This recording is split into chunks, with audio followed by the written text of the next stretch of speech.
What's going on, guys? Welcome back to Fighter versus Judge. We got my co-host Logan here, and we got a super special guest today, George Comeback Watkins. For those of you who don't know, I met Mr. George here about a month ago. He was cornering one of the guys who was fighting on the card that I fought on. So, I just wanted to open up and ask, how did you think Jordan's performance went, and anything from the card in general? What's your opinion on everything? No, first of all, thanks for having me. Of And course. yeah, no, it was really great meeting you there too. As far as my thoughts on the card and more so George's performance, seeing as how it was his first fight in a while, it was really great, especially considering that how do I say this? So he had asked me to corner him for that fight primarily just because there was miscommunication about who all was going to be on the card. It was just going to be him from our gym and we couldn't really get a whole lot of our people out there. So I definitely wanted to step up and help him as best I could. And he just asked me to corner because he couldn't find anybody. It worked out because I definitely still want to get into coaching. So this is gonna be like my first real experience with it. But yeah, as far as his performance, I think he did great. Obviously, there's some room for improvements we can make. One of them being don't argue with the ref in the middle of the fight. But no, but for all things considered, he stepped up. He did what he was supposed to do, and I'm glad we got the job done. That fight. So yeah, Yeah, that's awesome. I mean, obviously, during the thing, I had a fight coming up, so I was kind of focused on myself. But before the fight, I did see you guys, kind of talking. That you were doing a really good job, getting them ready, getting them mentally prepared, and kind of running them through what you were gonna do for him in the corner and stuff. So from what I saw, yeah. it seems like you had a good game plan, and that you're doing a good job, kind of getting into coaching people and stuff.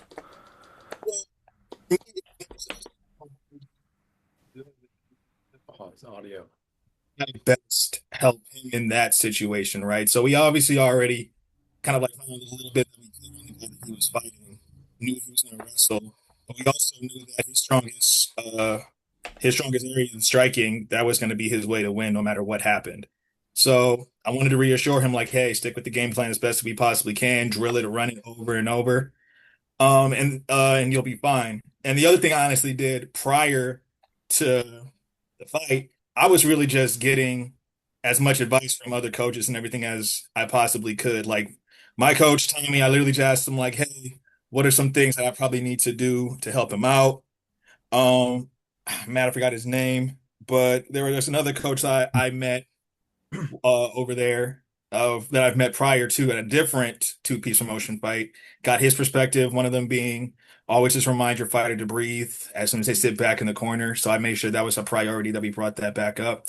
But yeah, no, just trying to find out what I can bring to Jordan just to make sure he gets the win he feels as ready as he possibly can.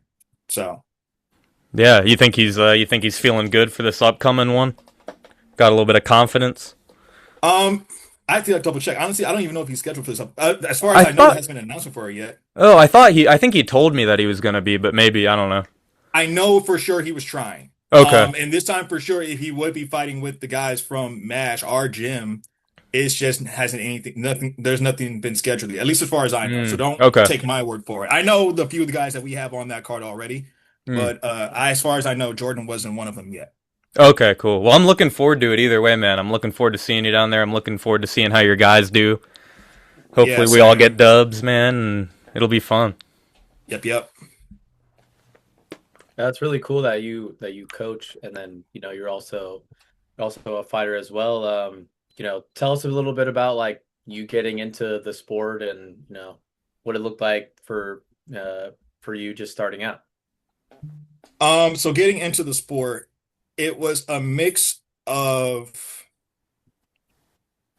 at the time when I first discovered martial arts, when I first discovered training, I was in my mid 20s.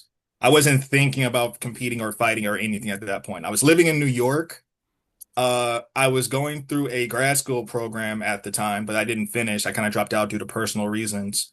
And so I was just hanging out in my apartment, wasting days and time just playing on my game and eating double stuffed Oreo cookies. I was fat. But no, but then I was like, all right, I need to actually get up and get in shape. I need to actually be active and do something. So while also looking for a job, I got back up, I got to running. I found a boxing gym. I joined. It was fun. I didn't stick with it for a couple other reasons. One of them being like a big language barrier there.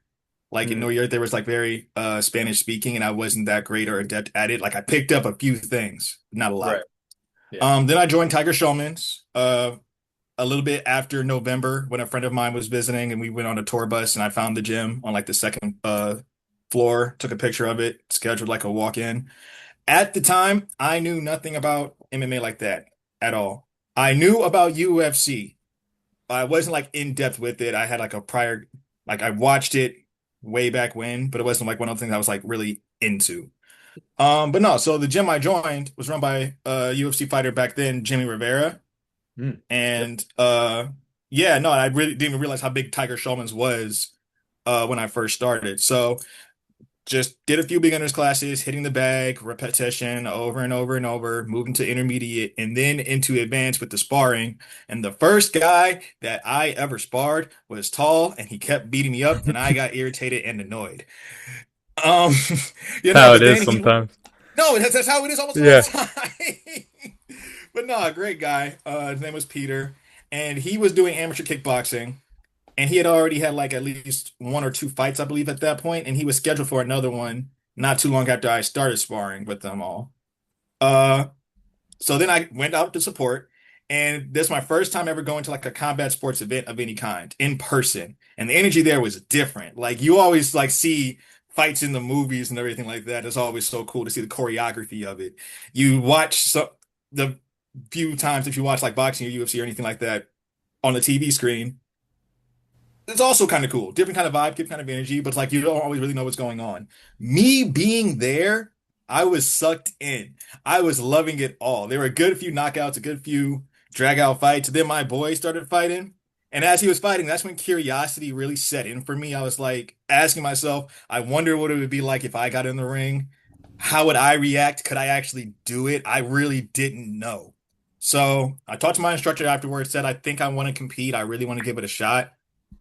A year and some change later, we got my first amateur kickboxing fight in. It was great. I won and just kept on going from there. So that was like my first little stint getting into combat sports. That's awesome, man. So how long after that did you get into doing like amateur MMA? So that was 2018 when I had my first AMI kickboxing fight. I had my first AMI MMA fight 2021. Oh, okay. Post COVID. It's like I was drilling and doing some jujitsu. I was still more so interested in striking. I did a few more AMI kickboxing fights. And the only reason why I did the AMI MMA at the time was because I was also training at like a different gym as well, a place called Warriors Nation in New York. They kind of like were just getting started. Uh, and I honestly enjoyed working with those guys too.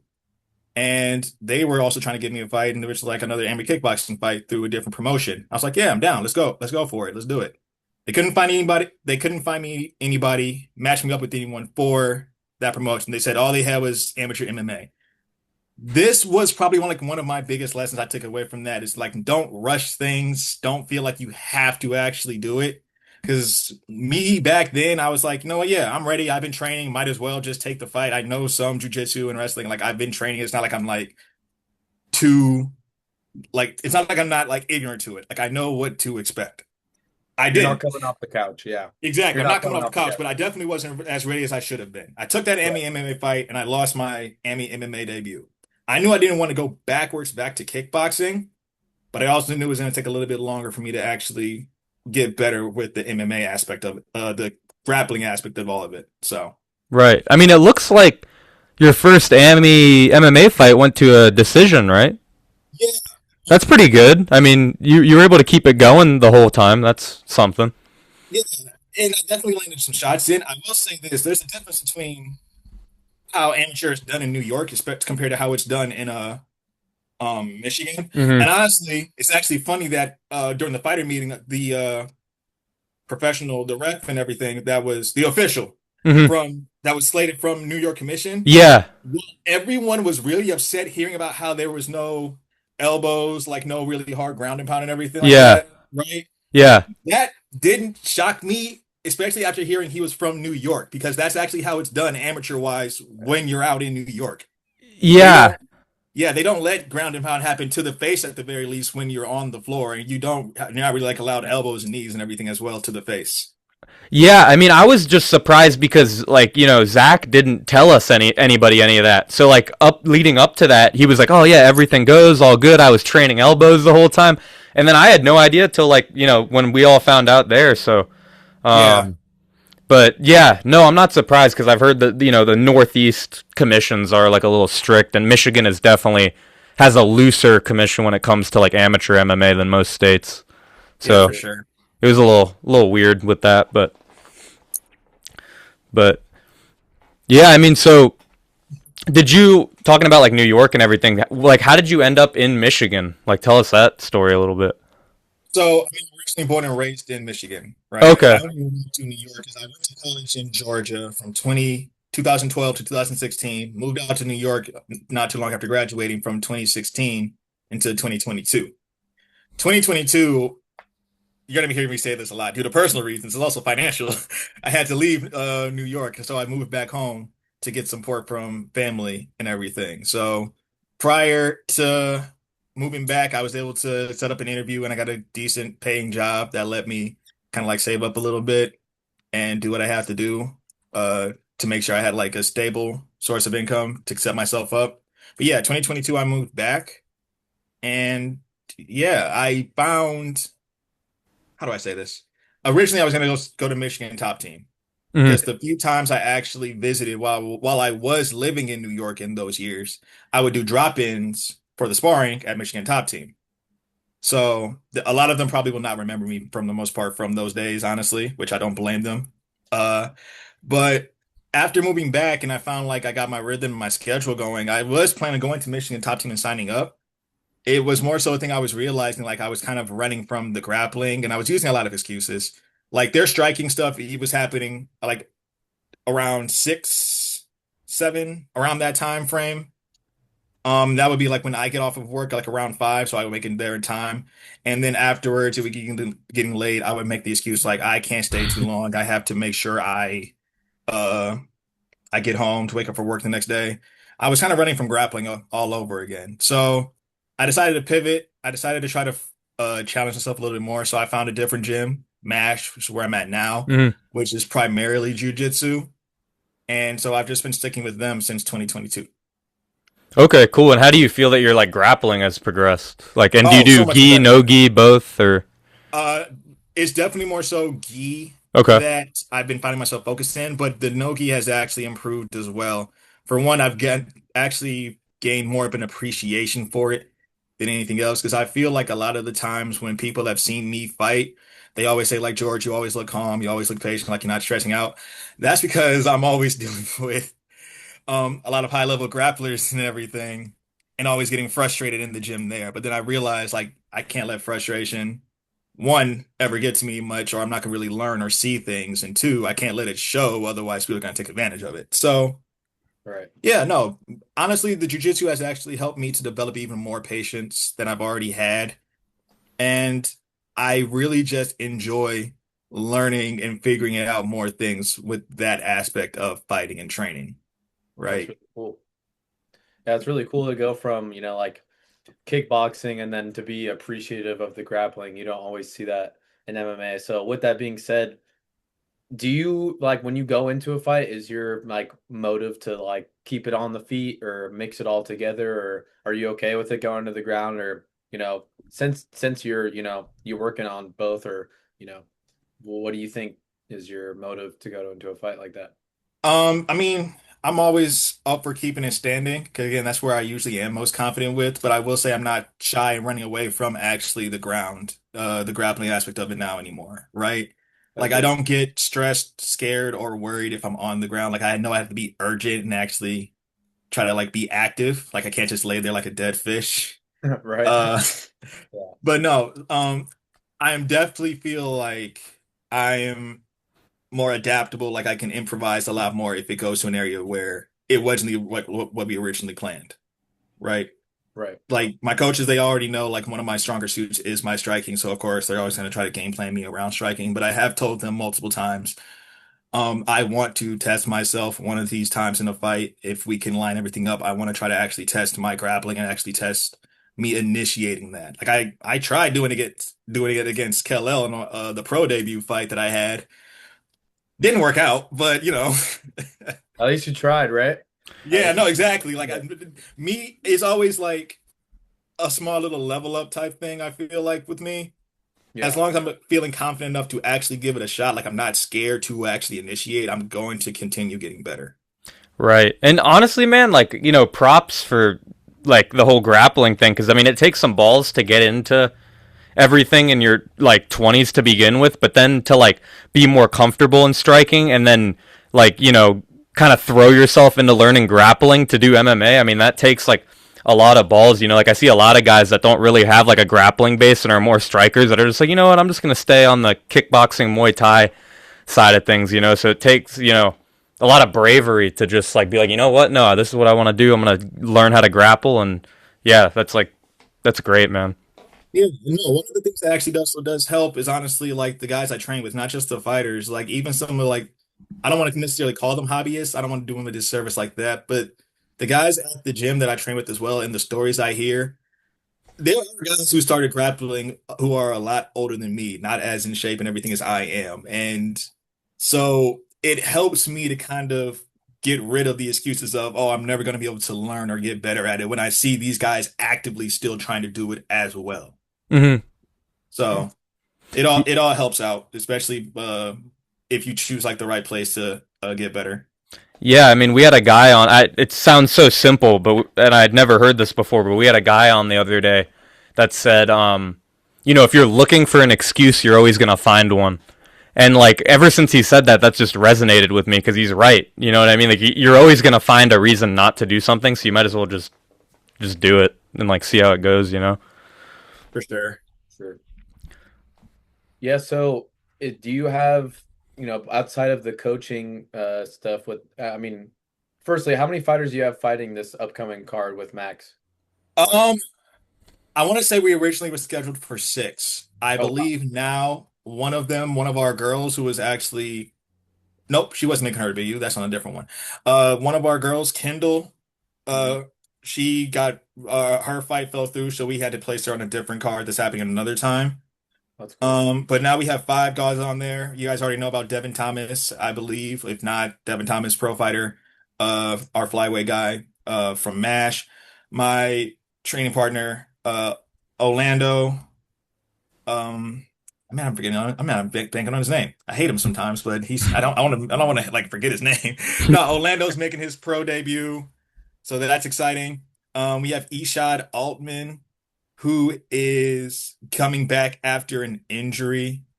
Let me double check and make sure I actually said his last name right. Because if I'm over here in public saying his name wrong, I'm gonna get chewed out. But no, we have Ishad returning for his fight because he's been gone for a while dealing with an injury. We have a good friend Jeremy Robson is fighting as well, and Benjamin Knopfsinger. And I know Yeah. that name's not right. There's no S in his name. I am not a terrible teammate. I remember their names, but no, they're we have all of them on this upcoming two-piece card, and I'm honestly just excited for all of them to do well. They've been training really hard. They've been getting back to it, especially some of them coming off injuries, coming off losses, and just trying to do what they can just to improve. So. How does it feel being like a newish coach and then have so many like fighters fight on one card? Like, do you feel a lot of pressure or you're like, hell yeah, we took over the whole card, like take over your Yeah, you trap? did take over the card. I think there's only 9 or 10 fights on the card. You Yeah, Yeah. guys, yeah, no, yeah, yeah, there's only like five of us, right? yeah. Yeah. Um, I will say I am not feeling a lot of pressure on myself, primarily because even though I'm trying to still work on the coaching, Tommy, our main guy, is still going to be like kind of like running the show there, Huh. uh, like yelling at them because that's one of the things that he has that I don't. He has the voice, right? That was Okay. actually one of the things I struggled with when it was coming with Jordan. Like the thing I never expected or didn't like I thought about, but it didn't really hit me until it hit me. Trying to actually get him to hear me with a whole bunch of people yelling at the same time. Like Yeah. it I appreciated Tommy so much more after that moment. One of the things I did call immediately after Jordan fought. Like, I don't understand how you do it. Because when I'm fighting, there are times I'm focused on my guy, but if there's something I'm missing, I can hear Tommy yelling at me to do the exact things, right? Right. Yeah. Well, So I remember you said that to Jordan, but I remember we were standing there and you were like, "All right, man, like you need to listen because I'm not the loudest guy out there. I'm gonna try, but you just need to listen." Like I remember you saying that to him. he told me afterwards he picked up maybe one or two things that I actually said. Yeah. Fortunately, one of those things was when he was actually when his opponent had his back. One of them, that was one of the things he heard me say was like, "You need to get your back to the floor." He was able to turn it around, thank goodness. But yeah, no, Tommy has a way of yelling, making things simple, and telling you what you need to do when we're in the middle of the cage, right? Right. So yeah, I'm not feeling a lot of pressure on the coaching aspect yet, just to get back to your question, because I'm not completely there yet. I'm still talking with him about it because I do want to be there. I want to be the guy to kind of like talk and reassure the fighter as well and help them get through the fight and figure out what we need to do Right. to get the win. Hmm. Um, but no, I'm working towards it. I'm talking with him every so often, working with the guys at the gym every so often, still getting beat up by them every so often as well. So even though I don't feel pressured, I still feel honored. I feel glad that I'm like in their corner and everything too. So That's awesome. Um, I blanked on my question. You can go. You can go, Max. I just Yeah, want I to know. mean, so you're 1-0 right now as a pro. Like, do you have any future fights lined up, or do you have like a timeline for like when you're gonna take your next one, or like what's kind of just like the future for you looking like at the moment? oh man. I mean, originally I was thinking I was going to be getting back as early as August, but Okay. this goes back to the not rushing things at all. And I'm a type of person that operates with full disclosure, and honestly, I haven't really been like my best self lately. Between some personal things, family matters, as well as a job I had to take care of and everything this past week, serving as a chaperone for this program. I haven't really been training as much as I possibly should have, right? Off and on. It has not been consistent. So as much as I want to rush it, not well, I don't want to. As much as I know myself that I could rush and force myself to fight, I know that I operate better with consistency in training. So I'm taking this time to make sure I spend this next month getting back into that consistency, seeing how I'm feeling. And if everything goes well, October or November is when I Okay. foresee like my next one for sure. Uh, but yeah, but no, as far as like the future and everything like that, I definitely want to like keep the upward trajectory going because this is one of those things where I have an idea of how far I want to go. I don't want to say it out loud. It's like one, I don't want to like jinx it. And also, I am kind of like of a mindset of the more someone talks about something, I feel like there are times when like they get content and satisfied by just talking about it That's because they feel like understandable. they've accomplished Yeah, accomplished it. Yeah. I get it. So yeah. Like I have things I want to aim for and achieve and do when it comes to fighting. So I'm not planning on like quitting anytime soon. Like I'm definitely gonna make the most out of this pro career of mine. Uh, but yeah, no, so gonna be trying to get a lot of fights in the next year for sure and get better. I really hoping to travel and get out of state and fight somewhere as well. Oh yeah. Yeah. So plan right now, just get back to being consistent and take it from there. It's a Yeah, smart approach. That's definitely a smart approach to, take your time, not like rush into anything. I know some guys are like super eager to jump back in the cage. Like, you know, I don't mean to pick on you a little bit, Max, but like he's very quick to hop right back in the ring, right? And he can get away with it, right? Like his style, like how the way he fights, that kind of stuff.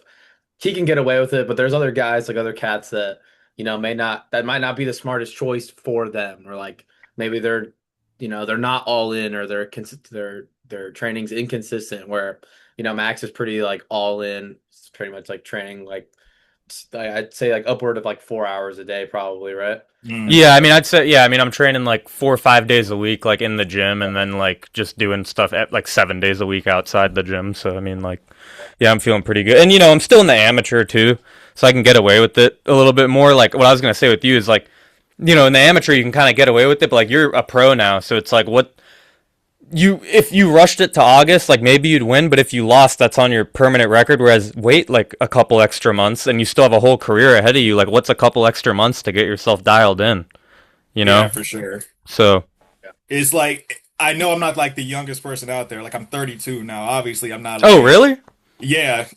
Wow, man, you have a younger vibe than that. Like I thought you were younger than I that. I get that a lot, and I wish I was, but I'm 32 now. But no, like I don't want to like put a whole lot of pressure on myself, saying like I don't have a whole lot of time. I gotta like achieve as much as I possibly can. For sure. I believe it's possible for me to go far with the sport. Mhm. I just have to be not just consistent, smart, kind of like how you just pointed out, and I have to be intentional with everything. So kind of like how you were saying, Max, like you can get away with a lot of stuff in amateur, especially like just taking fights back to back. Because I feel like in amateur, a lot of it is like a learning curve, right? Mm-hmm. Like you're getting used to fighting in front of a crowd. You're getting used to like training camp and prepping for a fight and everything like that comes with it. With professional though, it's not, I've heard this before, it's not smart to learn on the job. Like I'm Yeah. not, yeah, like this is not a time for me to be trying to like to figure things out, at least not like in that sense. In that sense, I can still discover things for sure. And obviously I can still learn, Mm-hmm. but if I'm looking for longevity, I have to make sure that I'm going in there with focus and not just like beating myself up every so often. Yeah, I mean you got to be a well oiled machine. Oh You yeah, for know, sure. like you got to be on top of your fitness, your consistency, your mental game. Like everything has to be on point. You know, and yeah, I think that's a good way to go. Would you fight for? Did you fight for two piece for your pro, or was it another? Yeah, to fight for two piece for my pro, and I still want to. Okay. Like, I feel awful because Zach definitely did call me and ask me if I would be down to fight for two piece. He gave me, I'm not going to say the name out loud, not like to in a disrespectful type of way Mm-hmm. to the person that he gave me or anything, and even not to like underestimate and shortchange myself. I just know there'd be like a lot of work that I have to do to be ready for that particular fight, right? Mm-hmm. Like again, it goes back to the whole things that you can get away with an amateur. Amateur, this isn't one of those things. Like if I was to Right. take on this person, I would have to be like locked in for it. But no, I knew as soon as I met Zach, as soon as I went to like my first two piece promotion fight, which was like a 3 hour drive from where I am, because I contacted Zach via Facebook when he was promoting it, and I was just like I want to check it out. So he comped me a ticket to the fight, which I honestly thought was cool of him. Met him, met some of his people. And no, it was a great vibe. And like honestly, Zach is someone I definitely want to fight for. So that is in the cards. It's going to happen. And I want to be ready for it way too, because especially he showed me something that I'm really excited to try to fight for. Okay. Hopefully it doesn't get anybody in trouble. Like he showed me what like the pro 45 belt looks like. And I was Okay. like, oh, that looks so good. I want it. So yeah. Yeah. But yeah, so yeah, no, we'll get that happening. More than likely it'll probably be 2027. But yeah, no, I'm gonna be fighting for two piece. I feel it, I believe it, and it's definitely gonna be a thing. Well, I'll be there, man. I Oh will yeah. be there. We'll definitely support you and like, post all this stuff and hype it up. But yeah, I mean, I'm just looking at like, the amateur record and like touching on like just that experience part. I think it's also like very valuable that, you took the time to like have those 9 fights and in the amateurs to like you said, that you don't want to learn on the job in the pros, but in the amateur you want to like have that learning curve. So I think it's actually pretty smart and valuable to you that you did those 9 amateur fights where like you really got like your feet wet and like comfortable in the ring and like comfortable in your own skin moving around the ring and like hey man, it's a different type of vibe being in your underwear in front of a bunch of people fighting another human being, No, for real. so like you got to get used to that shit. And like I know I had to. So it's definitely like a yeah, it's definitely like a good thing that like you took the time to like gain that experience and that you're taking your pro career, like, then maybe not like slowly, but more calculated, right? Where like a lot of Hmm. people like, I mean, we could talk like big guys, like like UFC level people, or like they do like quick turnaround fights, short notice fights, and like yeah, it's for a nice paycheck and all. But did you get the greatest like preparation out of that? Did you like art? Is your body like good, or did you have any injuries like during camp? Like, or did you just come off the couch, like like that kind of stuff? So it's definitely like valuable to have your mindset that you have to be like, hey, Yeah, I kind of want to like pace myself and like I'm not gonna like put too much pressure on like the time and that like all that stuff. I think that's really good, dude. Yeah, it's a I marathon, know. not a sprint. Yeah, Yeah, You for know. real. And to the point you were making about like high level UFC guys doing quick turnarounds, I feel like there's like a lot of different factors yeah, when it comes to that. Like for one, they're on like the highest professional level. I'm not gonna say like it's expected them up to do it, but I exactly. feel like it's an unwritten rule. Like if you're able to actually do it, You you should. Yeah, probably should, yeah, right? Otherwise, you already know how it can be with societal standards with people kind of just like looking on the outside, like why didn't this person take the fight? Oh, why did he back out? Oh man, so many excuses and whatnot. Um, and I could entirely be wrong. This is my opinion, obviously not a fact. I do feel like, especially on the higher level, a lot of it can potentially be ego driven for sure. because they feel like they have to prove themselves to stay relevant and to stay like with whatever their goals is in the UFC, right? Yeah, Whether they're fighting for the belt, whether they're trying to like move up in the ranks, whether they're actually trying to be a contender and everything, they have to prove themselves. So they have to be ready to step on those short notice fights and everything. When you're starting out, at least again, opinion, with how I'm starting out in a pro MMA debut, I have some grace. It's not really like I have a whole lot of eyes on me right now. Like no one knows who I am, and I'm okay with that. Like I don't have a lot of hype or expectations at the moment. So I can take my time and build myself up to put myself in better positions to get better fights and also to kind of like get better opportunities as well, right? for So sure. that's just like my thought process and mindset going into it. And if there's like a different kind of mindset, I probably should be adapting. Maybe I'll pick it up. Maybe I'll just stick with what I know. Maybe someone else will like offer some different kind of insight and perspective. We'll see, but that's me. Yeah, Yeah, man. for sure. Like, with the high level guys, I think like you were saying, like there's that level of ego and they want to like prove themselves, and like in your situation, like there's not a lot of value to do that. And um, with the like you were saying that you don't have a lot of expectations or hype, or like, on the flip side of that, like even like people that do, those expectations can like make them crash and burn, right? Where it's like Hmm. it's larger than them and they're like, holy shit, it's like the weight of the world on their shoulders, right? And you don't want to like be dealing with that, or like, self, like sabotaging yourself in that way to like because you have some hype or whatever. So yeah, it's definitely smart, and like keep Yeah, doing what you're doing, dude. That's definitely like you're gonna have a lot longer like longevity in the sport than like some other people that would just, fight for the sake of like proving something to themselves.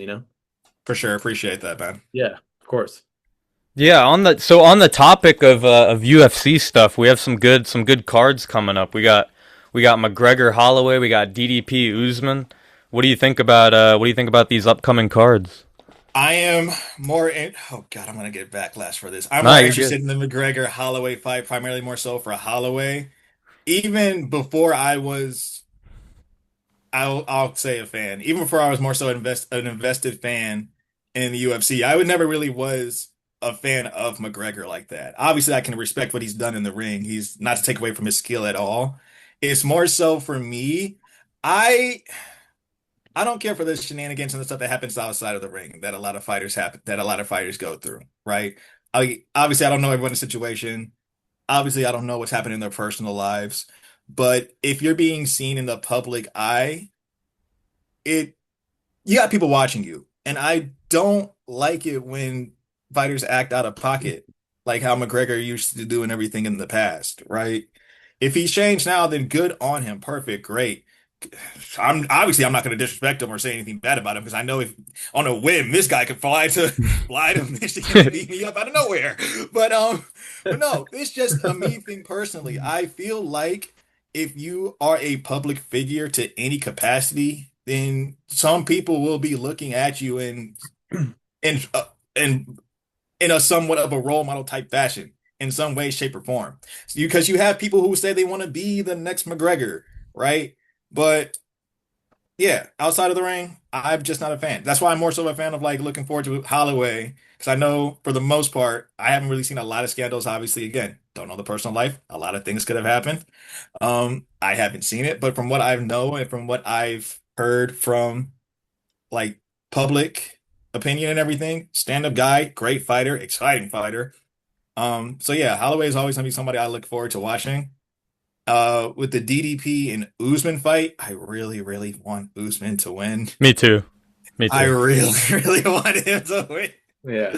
Uh, I because when I was watching UFC a lot in the past, it was around the time when Usman was big, Adesanya was big, and Ngannou was the champion and everything at the time as well, like the Three Kings era and everything.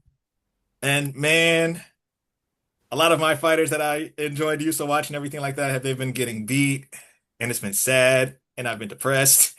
I just need Usman to pull out a win. But yeah, no, I'm looking forward to the card. Should be some interesting fights happening between those two main events. What do For you think sure. about what do you think about Usman's uh going up to 185? What do you think about that? I mean, correct me if I'm wrong. He's fought at 185 before, didn't he? What did he fight Strickland at 185, or was that Strickland that fought him at 170? That was at 170. Okay, then that's Yeah. where my confusion came from for a second. I And was like, then yeah, I think the him with Hamza was at 172. it So was, it yeah. was. So yeah, this is his first fight at middleweight, and Dricus is not a small middleweight. I mean, he's He's not not. the most technical guy. I would say Usman definitely has like more skill, technique, in my humble opinion, Hmm. just from what I've seen in the ring. Um, but we do have to take in consideration like the size, right? A Oh little yeah, bit. no, for sure. You always have to, and that's going to be something that gives Usman, I feel like, a lot of problems. Uh, how do I say this? It's going to be rough getting past like the first couple of rounds, right? Like while his striking is good, I do feel like Duplessis actually has him a little bit edged out in striking because, like you said, he's not the most technical. But the thing about DDB that is to his advantage, he makes it chaotic, Yeah, right? Like we saw that with the Whitaker fight, we saw that in like the two Strickland fights. It wasn't like the biggest technique masterclass and everything, but he was just able to like to push a pace and yeah, everything. Like Adesanya, I feel like outclassed him when it came to striking. All Duplessis did was just make it ugly, and sometimes that's all you really have to do, which sucks because I usually try myself as being like a technical type of fighter. So all someone has to do of with course. me is literally just make it Yeah. ugly. Right. But Yeah, no, even with that being said, though, the main telling factor of it all is going to be how well does Usman's wrestling hold up against a heavier guy in DDP, for sure. right? Yeah. So that's why I feel like I said the first two rounds will be telling, will be a challenge because if he can get through the first two rounds, I feel like he'll be able to find his way, find his flow, and find like his rhythm and For to sure. figure out like what he has to actually do. Yeah. Obviously they're game planning, like not like we really know much about it. We don't know these guys, but that's just my mindset of it, Right. taking everything into account. Yeah, I mean, I like I said, I want Usman to win, and I think he has the technique and just like the fighting ability on Duplessis. But the thing with Duplessis is he's just well, first of all, he's younger, he's got a little bit more life in him, and he's durable. And like you said, like in that chaos, it does like he can take a lot of damage, and I just Hmm. don't like if DDP can keep that durability up. I don't know if Usman can fight through the ugliness necessarily. That's kind of so. Like I said, I want Usman to win, but there's just a couple things on DDP's side that's like making me question it slightly. You Oh, know? I am hoping for the best, but expecting the what I don't want to happen. So Yeah, Yeah, but I you was just never know with what's been going on lately. You know, like you can't let logic. Logic doesn't mean anything anymore when it comes to fights. So who yeah. are you telling? I'm still looking at how we got Strickland as a champion again, and still thinking about that Gaethje fight. Yeah. Yeah, for Oh sure. man. I was Yeah, just thinking about like Usman's really good at people that stay like right in front of him. But like when someone makes it like a car wreck or like with Leon, like he was working him over in like the rounds until like he gave him the space to kind of like work his technical like in that technical kickboxing where he's at that Mhm. like certain range. And obviously like their second fight, Leon just like really tried to keep it standing and just like I mean, no, I don't think he like ran away, but I mean he was fighting off the back foot pretty much the whole time and Oh yeah, for sure. keeping Usman at a distance. Like I think this could either be like a car wreck type of fight, or like Usman is trying like either they're staying right in front of each other, or one of the other is gonna have to be chasing the other. Yeah. Yeah. I will say I do feel like something that Usman has going for him as well, even though it's a different obviously different weights and different like styles for most of it. His more recent fight with Joaquin Buckley, dealing with the explosiveness of him or whatnot, because like Buckley is not like the smallest guy, and he's not like slow by any standard or anything like that, right? Like he Buckley was pushing a pace, but he was just able to like to stay calm and weather the storm and like find his takedowns with it, right? Again, obviously with DDP being a bigger size and frame, it's not gonna come completely like that. But if he can kind of like work off of that experience of what it's like to deal with someone who is ready to just like fire strong and try to be explosive and fast in front of you, I think he can find his edge in that regard, right? So obviously, this is one of the things I love about fights, man. Like it's not just like it's not like a simple equation at all no, whatsoever. No. Like, Yeah. Gotta take into everything into account. It's very nuanced for yeah, for sure. sure. very. Yeah, I saw that. It's kind of a smaller fight announcement, but it's interesting to get your thoughts on it because, we were just talking about Strickland for a second. Saw that Anthony Hernandez is slated to fight Gregory Rodriguez RoboCop. Hmm. Oh, is that official? Yeah, it's Yeah. official. Oh, I I think didn't. I knew they were talking about it, but I Yeah. that's cool. think they And scheduled that to be a main event now. I think it's in August or something like that. Yeah. And two things on it. I saw a post where it was Sean and Anthony training together next to each other, and they have like the little like bloated Yeah, belly, beer and bellies. they're Yeah. like peak human performance for MMA, and it's like, hey, it's kind of true. They're like really good at like gas tank pushing the pace and like taking the fight into those Yeah. gritty rounds, and there's that part of it, and then you know, I think fighting RoboCop for a comeback fight like how Anthony got beat in his last fight against Sean is like not an amazing like comeback fight in like no standards. Like Rodriguez is big, he's so powerful, and he's so durable. And how are you gonna take that guy down on like repeat? Because that's what Anthony does. Like he can hold people down, but a lot of the time they get up and then he brings them back down. He's like an elevator. He like Yeah. constantly likes to drag them down. With someone so big like that, it's hard to do that. Like Who would for you have who would you have had him fight then? It's like someone ranked lower than Rodriguez or I think just stylistically, I would like if I was Anthony, I would be a little bit more careful about like because Rodriguez is so powerful on the feet and Anthony doesn't like hold that, I don't think. hmm And I just think Rodriguez just poses like I mean every fight starts standing, right? And I think Gregory just poses that like threat on the feet a lot more than like Anthony does to Gregory, if that makes sense. Yeah. And Yeah. no, yeah, I know for sure. But but then that's where it goes back to like the ego having to prove a point thing, right? It's not like at this highest level you can like really just like pick and choose who you Exactly. want. Right. Yeah, For sure. if you wait too long, you're gonna be missing like opportunities and chances. And he is coming off of a loss, so it's not like he's gonna be getting like a favorable fight For right sure. away. Right. So Well, yeah, I think it might be one of those things where you just lost to Strickland, so maybe they're kind of testing him to see, all right, like where does this dude fall? Like let's give him like a little bit of a challenge. If he wins, all right, like they're kind of he just stays trying where to he is. gauge him a little Nothing bit. changed. Yeah. Yeah, I think that's what it is. They're trying to kind of gauge where he's at a little bit. But I forgot to mention, what do you think about Mr. Ian Machado Gary versus Islam Makhachev? He's deserved. I Yeah, think, yeah, honestly, I feel like Ian has actually done proved his point that he deserves to fight for a title. How I see that fight going,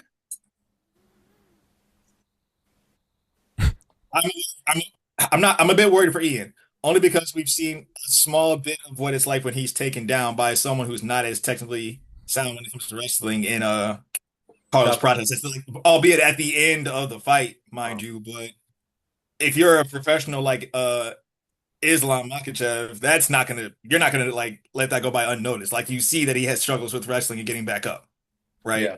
So that's where I'm worried about it. And all we've seen from Makhachev after all of his fights is him just getting better.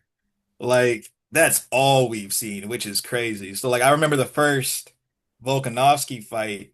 Obviously, I'm rooting for Volkanovski. I thought he won that first fight. Me I too. didn't think Islam as much of a striker. I think you go and see the second fight where you see a massive improvement in his striking, able to knock out Volk. Volk. And then following that, standing and striking with Dustin, finding the submission there. And one of the things I feel like people don't really care for, but I feel like speaks more as a testament to Makhachev, was how quickly he was able to beat Renato Moicano Oh in no, that I was literally just thinking that. yeah, Yeah, no, because like here's the thing, like I know it was a last minute fight, right? for sure. Obviously, it doesn't always look good for the champion and everything like that to be like, oh, of course they're expecting you to win. Like, yeah, I expected him to win, but the way he actually won was mad dominant. It Mhm. wasn't dragged out. He Yeah. did what he as a champion should have actually done and finished it immediately. That just shows to a testament of skill, like the skill gap between him and at the time someone like Moicano. Who's And so then for fucking him to strong. Yeah. yeah, and then for him to go up in weight and handle steadily one of probably the better welterweight strikers in JDM through wrestling, like he's proven his point at this time and everything. Like he can stand and hang with the best of them at 170, right? So Ian might go more of a kickboxing than boxing route. We'll see, but I don't. I'm just more so worried about like how he's going to handle the grappling of it all.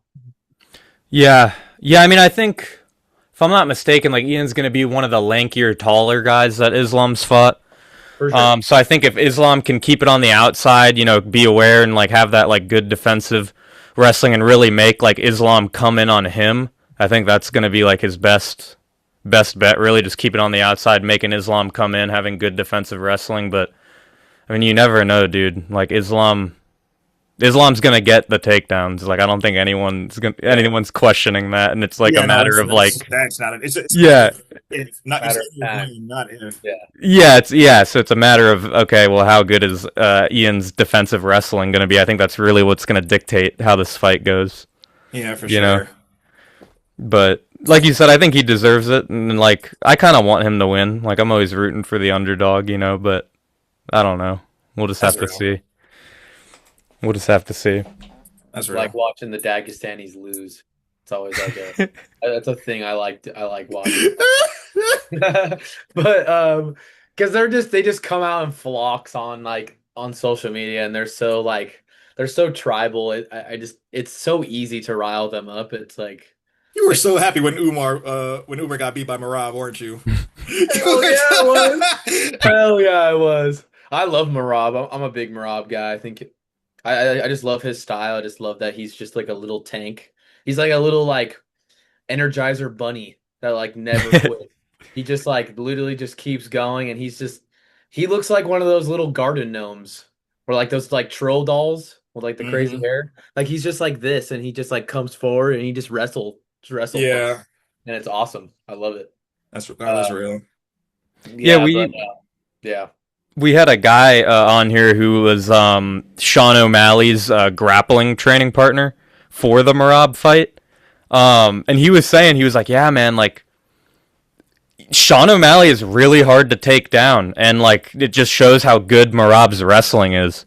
You know what I mean? Because this dude's like a decorated wrestler that was helping Sean O'Malley train. He was like, yeah, I have a hard time taking him down. So it just shows, I mean, yeah, Marab's wrestling's no joke. And I'd say he's one of the best, if not the best, like wrestler, and especially with his cardio and stuff, it's ridiculous. And That's real.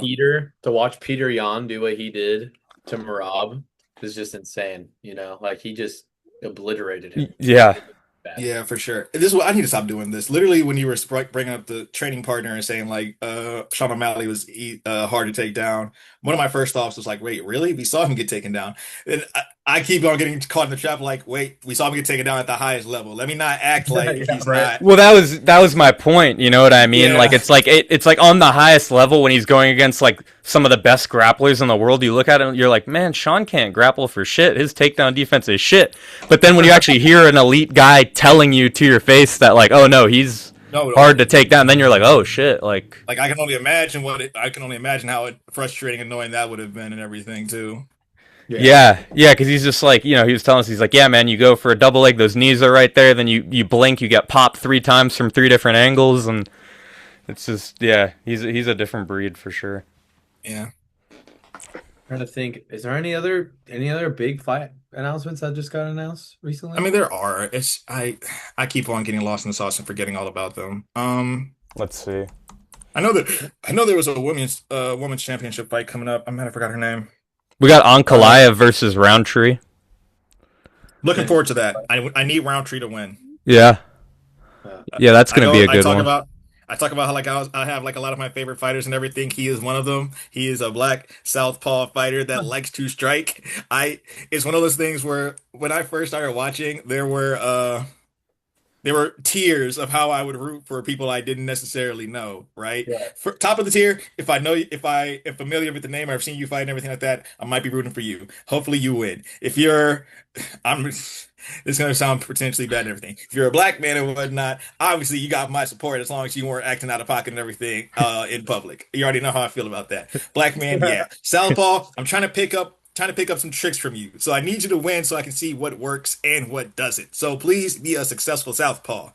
And then from there, whoever is like the most exciting, if I find like you're a fun fighter to look at, especially if you're striking, and then it's just at that point, like based off of feels, vibes, like, oh yeah, this guy's funny. I like him. I can watch him.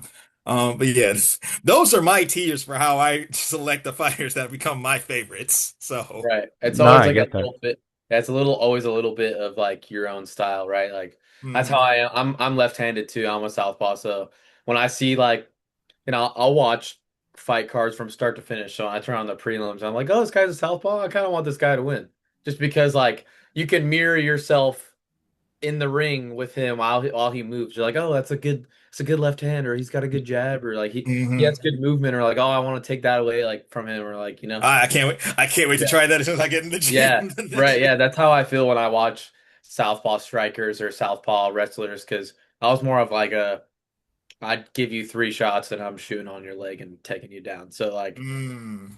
um, but I mean, I'm a kind of the inverse of you where you started out like kickboxing and striking and then you came to grappling. I was all grappling and then got into like Muay Thai and stuff like that. And now like that's all I train is just like stand up. Like I don't wrestle or grapple too much anymore just because like I wrestled from when I was 12 or I grappled from when I was 12 to like but my last fight was when I was 18. So yeah, like for a long time. So it was nice to get the hands sharp, watch some southpaws.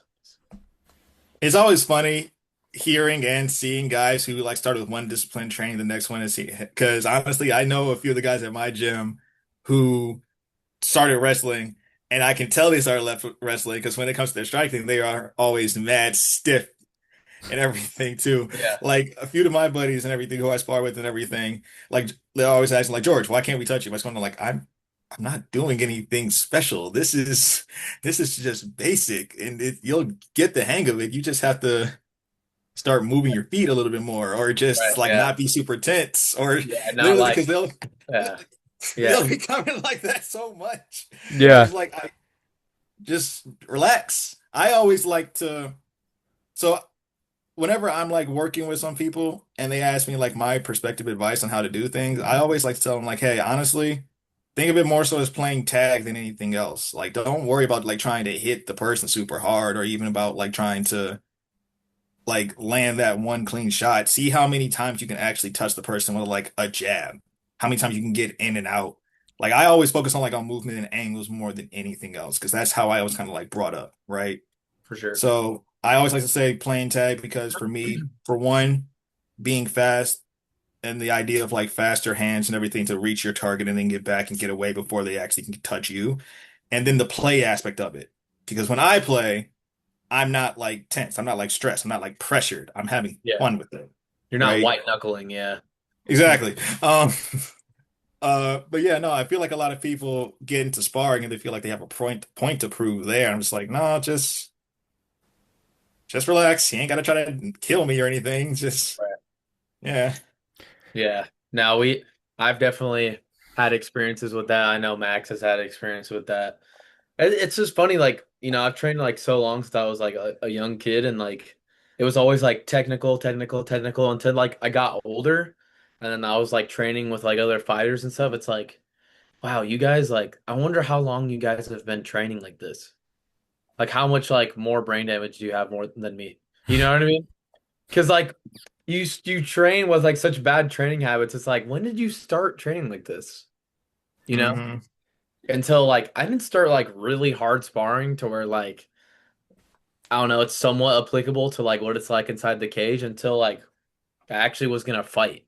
Like I wouldn't Hmm. just like I have friends that just like go to sparring on like Saturdays or Sundays just to do it. And I'm like, you don't have a fight going up. You're just going there to hurt people for no reason. It's Right, like, which is yeah, astounding to me. Because why would you yeah. actively want to go to another gym and whatnot? First of all, ooh, I don't like those people. Because I see something like that, like the equivalent of bullying. When I see that, I my next immediate thought is to kind of like, all right, let me partner up with that person right there because Yeah. I don't like the way that you are trying to treat this person over there that's not probably one as skilled or two as big or as strong and everything as you are. So That's how it that's always is too, right? They always like take advantage. I mean, I yeah. bet you could speak to that, Max, a little bit of like Yeah. Well, I was just gonna say like all those guys like that. It's like they're not doing it to big 6'4", 250 pound pro over here. Like that. They're doing it to some guy that they think they can beat up. You know what I mean? It's like that's what gets me about it. Is I mean I don't like it in general, but it's like you see these guys that like. They'll go hard with one guy, and then they'll see one guy that they're like, "Oh, I don't want to get beat up by this guy." So then they'll like be nice. They'll play nice with that guy, and like No, I'm like, keep that same energy that you yeah. just yeah, expressed. yeah, exactly. It's like if you're gonna do it to the guy who can whoop you, and then I'll have like an ounce of respect for you. You Do it know? to Uh-huh. everyone. Yeah, for Yeah. sure. Yeah. But no, It's yeah, that it's frustrating, and the thing I always think about that kind of thing is like when you're sparring like that, you're like reverting back to bad habits and not like letting those good habits become muscle memory. You know what I mean? hmm So it's like you're not progressing.